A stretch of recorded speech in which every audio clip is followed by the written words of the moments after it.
What is up, Braves fans? Welcome back to the Braves Hip Coil. Episode 2, we're giving you the preview for the Marlins series. Ken, how are you doing? Good, brother. How about you? Can't complain.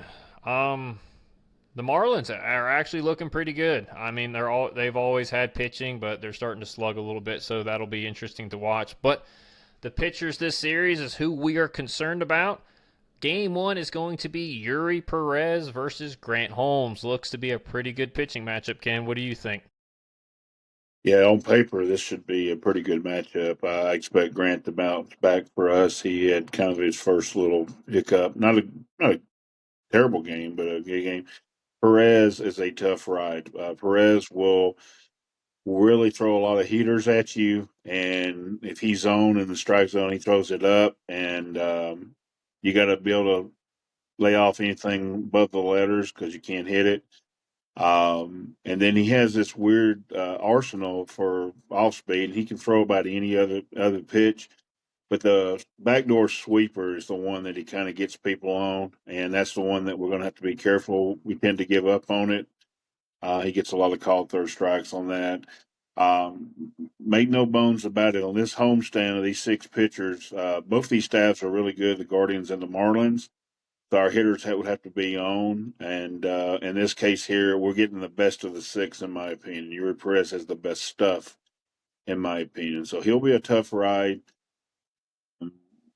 He's gonna bring the heat, and he's gonna throw. I mean, he's not afraid to just challenge you, as they see with Olson right there. So our hitters are gonna have to be on, and that's the pitch I'm talking about laying off. That one that kind of rides up, it's kind of unhittable, and then there's the backdoor sweeper that's almost unhittable as well, Ryan. So this is definitely a tough matchup. So we got our work cut out. That we do. So, his arsenal is fastball, slider, sweeper, cutter, changeup, curveball. He's got a lot of weapons. And y'all saw it. This kid throws hard. He throws 98 to 100 miles an hour, and it's a heavy fastball. And he throws it. He doesn't care who's in the plate. It's going to be righties and lefties. He tries to establish it in the zone. He doesn't care where it goes in the zone. He is just trying to throw 100 miles an hour in the strike zone because 100's pretty hard to hit. He has increased slider and sweeper usage to right-handed hitters. Obviously, it's sweeping away and going away from them. And when you're trying to hit 100 miles an hour, you tend to cheat. And that is what he is going to throw against the right-handers to keep them honest against the fastball. He has even splits between the slider, sweeper, curve, and the changeup against left-handed hitters.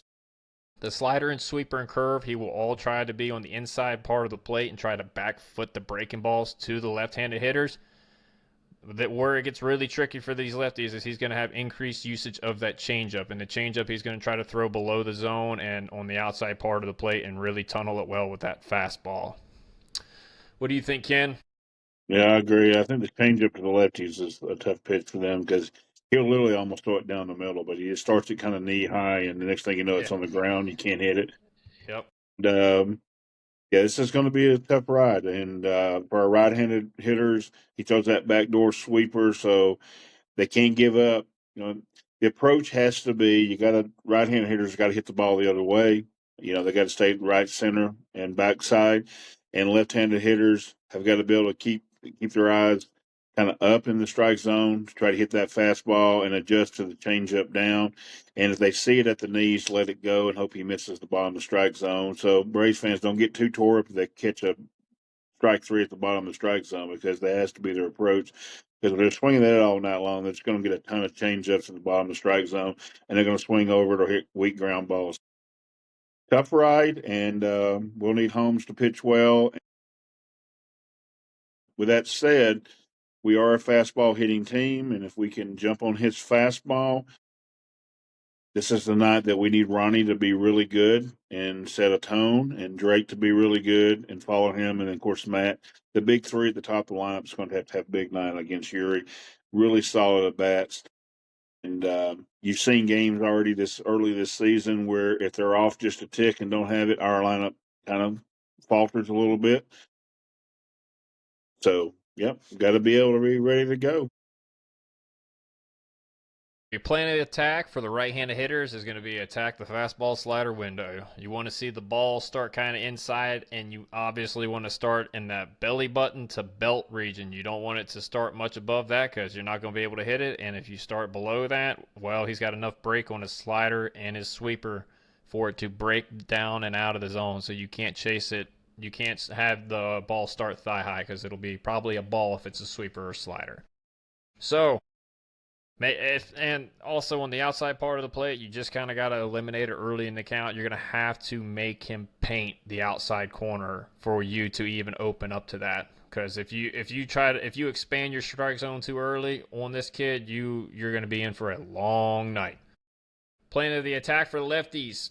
It's kind of hard for lefties because he throws the whole kitchen sink at you. So for me, I said you want to see the ball belly button to belt. You want to have it start in that area, and you're gonna have to choose one window or the other. You're gonna have to choose the fastball slider window or the fastball changeup window. Either way, you want to attack the fastball up and in the middle of the zone so the off speed becomes a little bit easier to hit. Whether that is you're hunting the changeup window or whether you're hunting the fastball slider sweeper. For my guys personally, Ken, me and you are both on this. They struggle heavily with the changeup.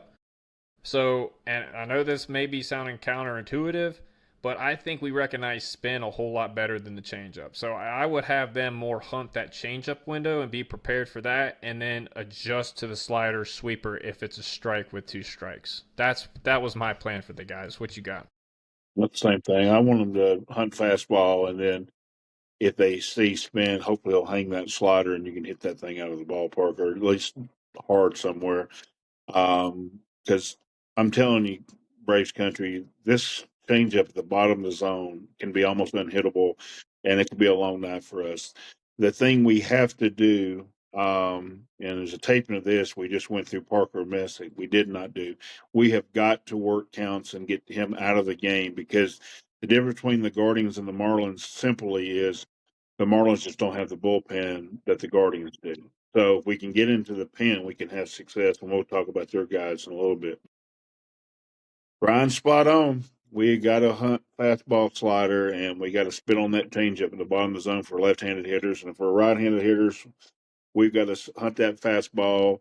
Don't get too high with it. Hunt it belly button and drive it the other way, backside. Because then if he tries to throw that backdoor sweeper, our hands should adjust and still be able to maybe loop something in over second base. So we have got to be middle backside hunting fastball belly button, and I think we can maybe do some scoring if Holmes pitch well enough. If we get 3 or 4 runs, we'll win the game. I agree. And again, guys, this is where you can kind of see how hard it is to hit a baseball. You got a guy throwing 100 miles an hour, and you got to select a certain area of the strike zone that you got to see the ball start at. Because if you're going to go, oh, I'm going to see ball, hit ball, that's just not going to work because you're going to be chasing things out of the zone all night long, and it's going to be a really long night. Moving on to game 2, we have Max Meyer, a young lad who there's probably not a lot known about him on Braves country. Ken, can you talk to me about him a little bit? Max Meyer's tough. Now he's going to be the exact opposite. He's going to throw a lot of off speed, kitchen sink, but a lot of off speed. He's going to use his fastball kind of as a secondary pitch. The good thing is that as of this taping, we would have seen Parker Messick. We saw him tonight. The bad news is we didn't handle him very well. So we're getting kind of an ideal pitcher coming at us that we just saw a couple of days. So hopefully we can see video and see this. The only difference is Max is a right-hander and Parker's left, but the stuff they throw is similar, and you got to have the approach and we talked going into the Parker Messick outing that we needed to be patient. We were not patient in that outing. So let's be patient, make Max get the ball up, and let's spit on some of this off speed he throws out of the zone and try to get his fastball. He's telling you he'd rather not throw that fastball. So it's hittable. You got to hit it. But yeah, if you're starting to chase his off speed and he gets comfortable, he's going to throw the kitchen sink at you and everything's going to move. He throws everything, and it's beautiful. It just moves and moves and moves, and that's the reason why. And that video clip when they're swinging through balls at the top of the zone, it just has movement, and they're just swinging through it.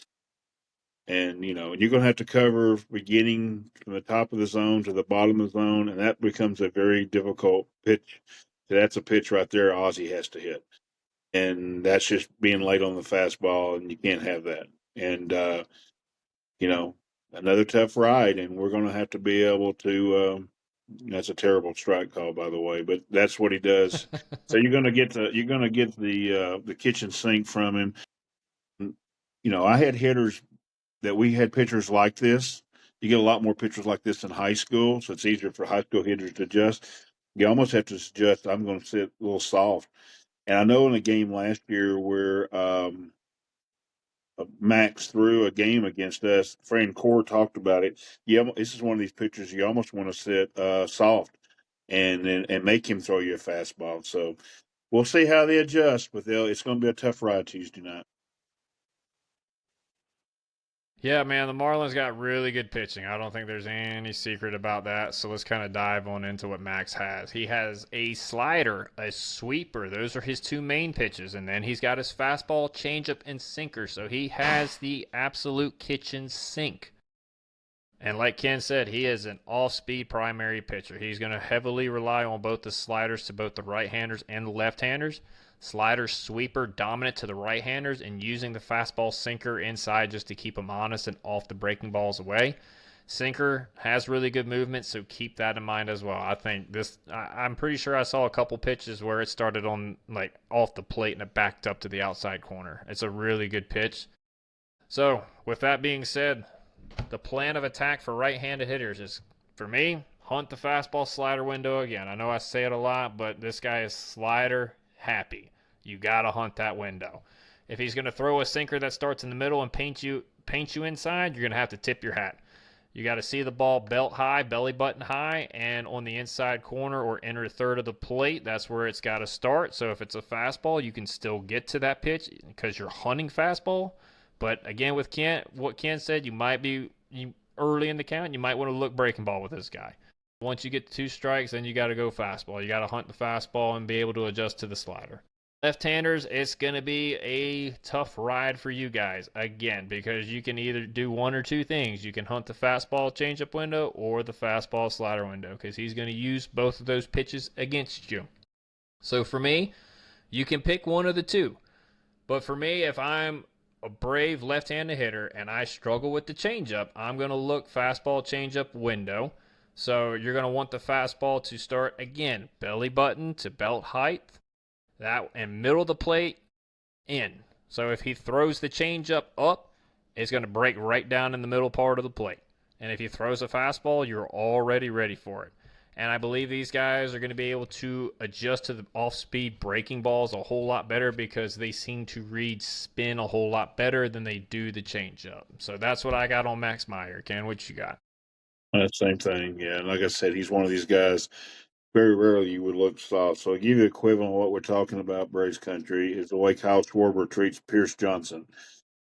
Kyle Schwarber said he decided he would never look fastball. He didn't think Pierce would have the kahunas to throw him 3 straight fastballs down the middle.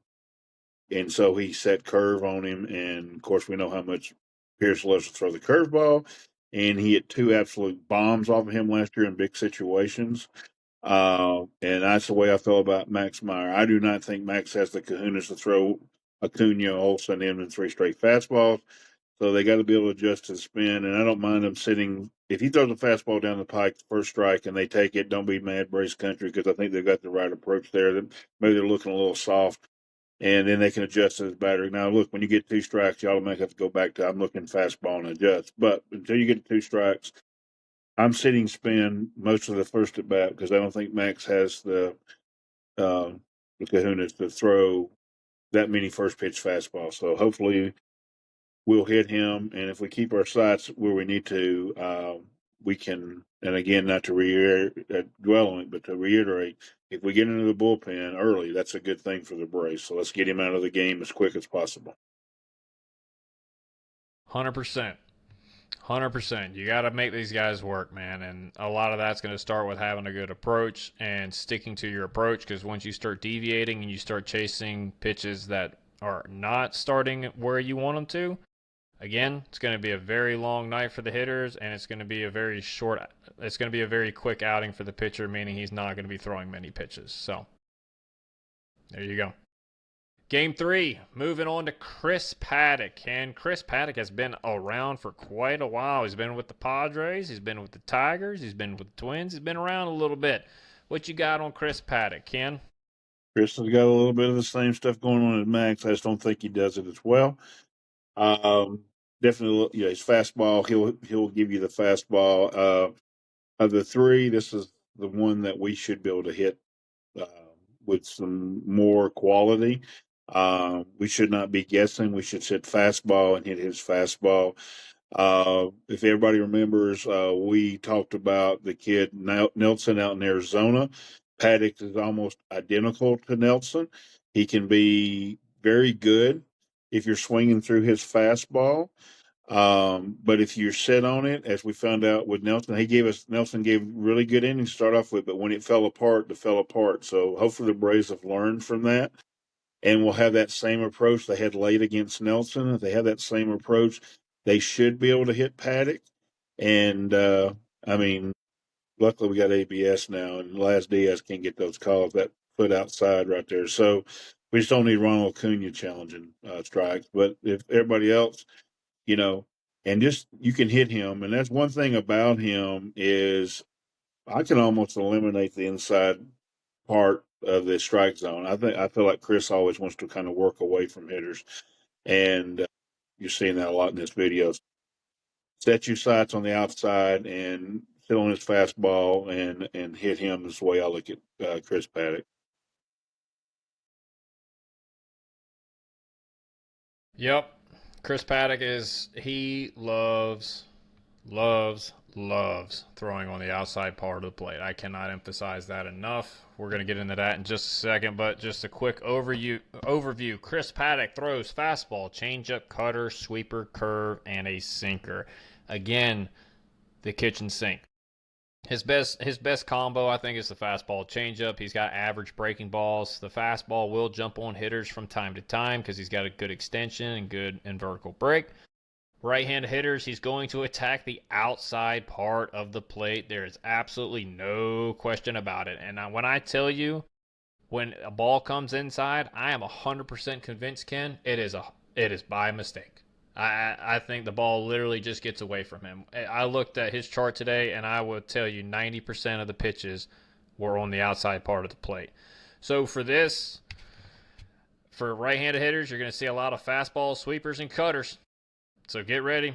Left-handed hitters is a little bit different. He kind of uses the entire zone a little bit more to lefties, which is kind of surprising to me, especially with his better pitches being the changeup.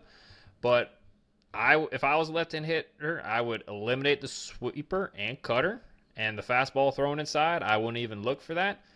And he's going to be throwing a lot of changeups away. So he may throw a fastball inside every once in a while to keep you honest, but you're going to see a lot of changeups down and away, and he's going to try to bounce the curveball on the lefties. So my plan of attack for right-handers, again, as it has been this whole video, it's going to be the fastball and sweeper window. So hunt the fastball up in the strike zone. You're going to have to, look, he's not going to throw it inside, so you're going to have to look middle away on this one, and you're just going to have to read spin. So I would be looking fastball up, middle to outer third of the plate to try to eliminate some of the sweepers off the plate that are going to happen until you get to 2 strikes. Try to keep it up in the zone. Make him earn the outside. Make him earn the outside corner, though. Don't just go chasing willy-nilly. You got to make him paint the outside corner before you expand too much. Left-handed hitters, you're going to have to hunt the fastball changeup window, in my opinion. See the ball up, and you want to start it anywhere from inside, I would say, to down the middle. And that way it keeps you on the changeup, because if the changeup starts inside, it's going to go down the middle. If it starts middle, it's going to break to the outside part of the plate, and you can still stay on it and hit that backside. The cutter, he's going to throw it inside to you. It would, as long as you start your window on the inner third to the outer third, If the cutter starts inner third, you can probably still get to the inside corner cutter, but if it starts inside, you might as well take it anyway, so it keeps you honest on the cutter as well. Ken, what do you got on it? Yeah, same thing. I'm just sitting on the outside, and I would say if I'm Walt, by the time we get to that game, 6 games in, I'm not playing anybody that's in kind of a pull happy zone. I'm playing guys that's hitting the ball back through the middle or backside. So it would not surprise me if Michael can be back by then, which I think he will be. If we wouldn't see some kind of weird lineup where Dubon's in left field, even though Paddock's right-handed, and Mateo may play shortstop, just because until Yastrzemski gets out of this funk, this might be a day to sit him. Kind of weird. Or if Eli can go, we'll see how his foot is. But this is the kind of game that you don't want to play anybody that's in a pull happy zone because he's going to take advantage of that. And that's what he wants you to do. He wants you to try to pull out all his pitches.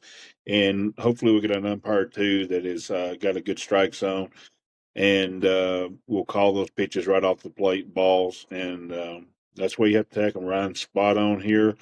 I agree with him 100%. We have got to be sitting on the outside, and we got to be sitting fastball.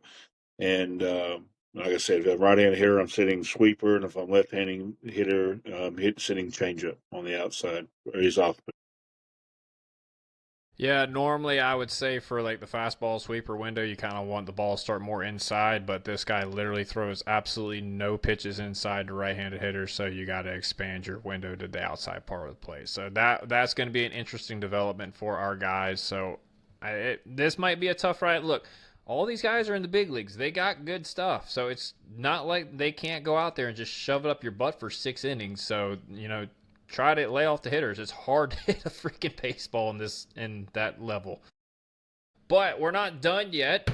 We got two more. We picked two guys out of the bullpen, which I think are by far their high. I think they're for sure they're high leverage guys. Ken, the first one's going to be Andrew Nardi. What do you got on him?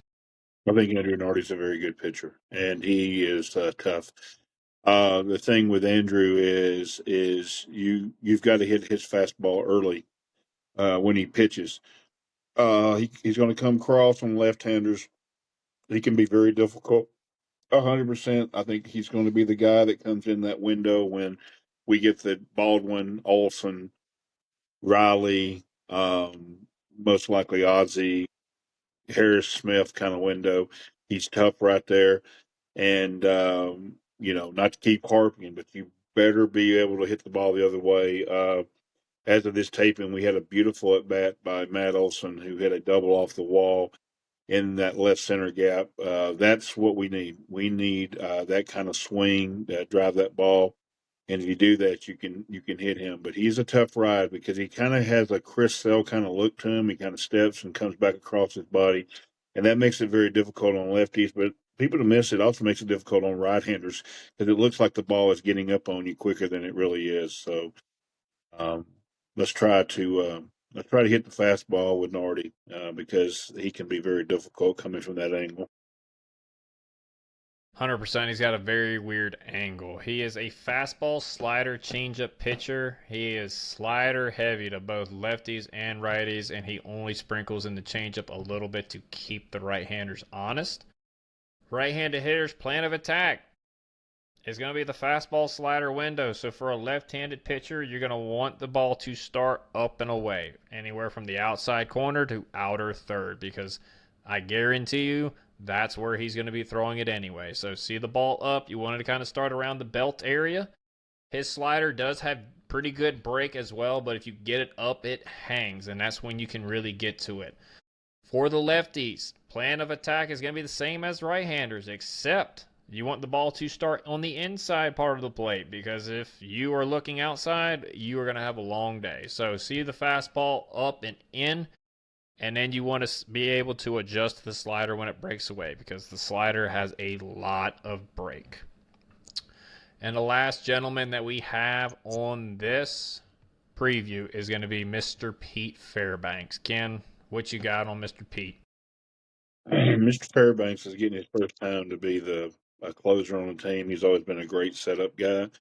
So because of that, I'm going to, in these situations, going to try to make sure it's not overwhelming for him. So far, he's pitched okay. Not great, though. He's got a fastball that's one of these weird fastballs that looks like it elevates when he throws it. He likes to throw it up in the zone, and it looks like it has a little lift to it, which we know is just kind of a delusional thing.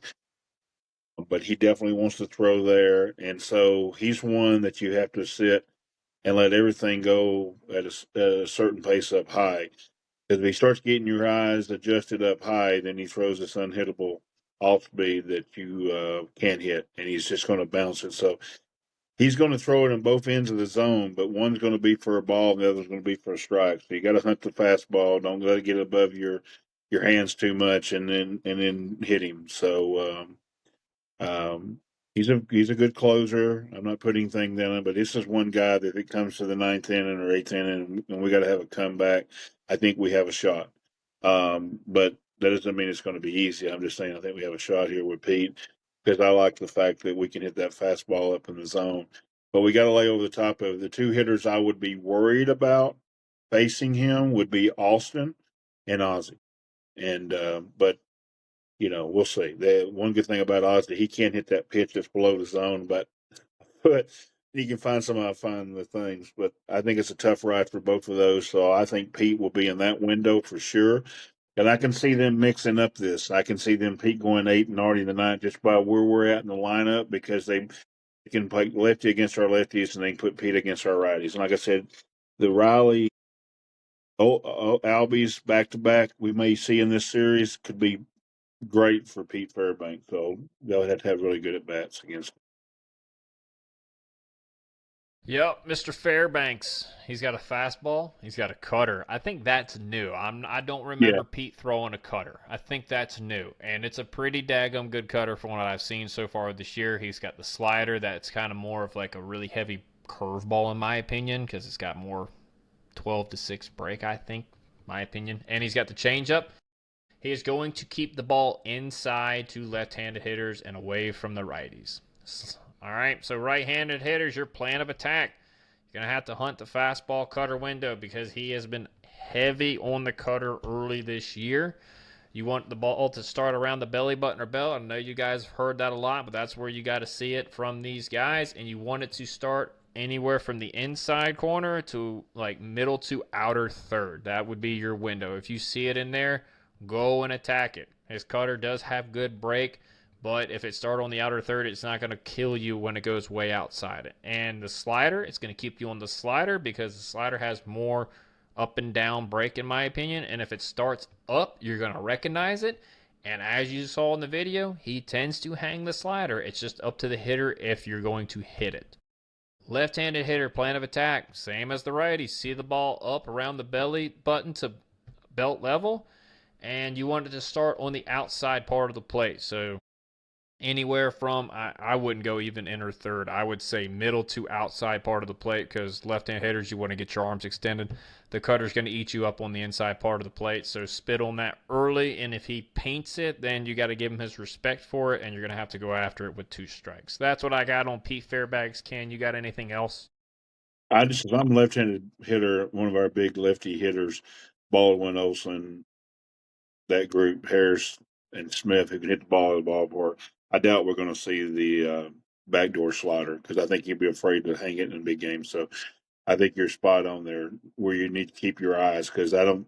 He's got the guts to throw it, and he throws it for a strike. Then you just have to shake his hand because I don't think he can throw it for a strike. I think you'll yank it and it'll be a ball anyhow. So I think you're spot on with this one. And like I said, I think he's somebody that if we get in the game, I still think we have a chance. And that doesn't mean he's not going to strike us out 1, 2, 3. He has great stuff. He's a major league closer, but he's one of the closers that if he's on a little off that night, you can beat him. And look, and I know he throws a changeup. He doesn't throw it very often. So let me tell you, if he dots you on a freaking changeup, you just tip your hat and you go right back to the dugout because as a big leaguer when you're when you're seeing 98 99 with slider cut changeup, you got to eliminate something to have it have an actual chance. That's just the way it is, and that's what I got on the Marlins series. Ken, I don't have anything else. You got anything else before we get out of here? We're going to do a pick clip. You going to do We that? do. We are. I Okay, forgot. Let's do a I'm gonna pick. do I'm gonna do Don Smith. He's Okay. been waiting for this. He's been waiting for this series. Now he's had a great start for us, but he's going to be in the lineup all 3 games, He is. and no lefty coming. And he's a middle backside heater searching son of a gun. He's going to get that all series. And I would even say I wouldn't put it past Walt late in the game to let Dom even hit off a Nardi just because of the repertoire and where he throws it. Dom will have no problem hitting the ball over the shortstop's head. And I think Dominic Smith could be the difference in this series. Us winning 2 out of 3 because I think he can win us a game, and I expect Don Smith to have a monster series. Now, look, everybody always likes home runs. He may not hit a home run off these guys, but I can see him having 5 to 6 hits going the other way. Yep, Yeah. yep. Yep. I agree with you on that. I kind of got two. One's heartfelt and one's gut felt. The gut felt one's going to be Ozzy Albies is going to have a really good series. Ozzy he has really good hand-eye coordination bat the ball, and he's very adjustable in the box. Like when he sees a changeup and he's sitting fastball, he can kind of make an adjustment with his hands to kind of flip that ball into what would be left field, and he can obviously hit the fastball.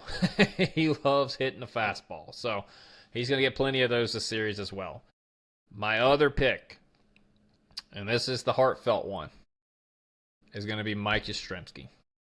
I think Mike finally figures it out in Miami. I think he finally gets his swing going in the right direction, and I think he pops off. I'm not saying he's going to have 5-6 hits, but I think he has 2 to 3 big ones that drives in some runs for us. That's who I'm going. I like it. I like to see Yaz get his first homer in the chop house this series. So it's going to be a tough series, and as you can tell, we're all looking for the left-handed batters to step up this 3-game series in Atlanta. They'll have to have a good series for us to win this series because our right-handed batters will have tough rides the whole 3 games. Sweepers and cutters and sliders and fastballs, all series for those guys. And now, I will say, when Riley's going right and he's looking good, he can hunt that window pretty well. Same with Ronald, but they have yet to prove that they can handle the fastball consistently, so it will be interesting. But I am looking forward to this series as well. I have nothing else but to say Dom Smith had the best at-bats by far in Game 1. And if you didn't listen to the first episode of The Guardians, you should have, because me and Ken absolutely nailed the first 2 approaches, and Ken absolutely nailed that Parker was going to give the Braves fits. So, tip of the cap to you, good sir. And we are out of here, chat. See you on the next one. You know what, boys? You guys are going to be world champions for the rest of your life.